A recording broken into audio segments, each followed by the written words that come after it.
The average cost to replace a roof is kind of difficult to really get into and really establish a true average. The reason for that is there are different things that are going to affect that, like the size of the roof. The larger a roof is, the more expensive it's going to be to replace because you've got increased materials cost, and it's going to take a little bit longer to do that replacement. Some other things are going to be the materials that you use. The more expensive the material is, the more the cost is going to be. So those are just a couple of the things right offhand that a lot of people are going to understand immediately will make a difference. Some other things that are going to make a difference is whether or not there are any underlying issues with the roof that have to be taken care of below the shingles. And what I'm talking about with that is the plywood that's put down on the roof to hold the shingles. If you've got problems with that plywood, then whatever plywood has to be replaced is going to increase the cost as well.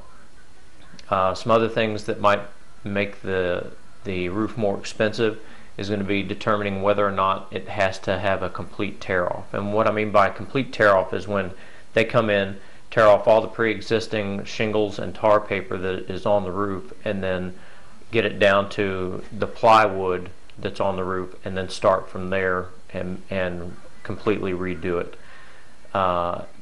The benefit to doing a complete tear off and redoing the entire roof is it then gives the contractor the ability to look at the entire roof, make sure you don't have any problems with your plywood, because if you throw new shingles right over top of a problem area, then that problem area is still going to be there, and after a few years it could continue to cause you problems again in just a few years, versus if you had a complete tear off done and the contractor was able to find that problem, then they could fix it, and now you're probably going to be 15-20 years again before you have to worry about having another repair done.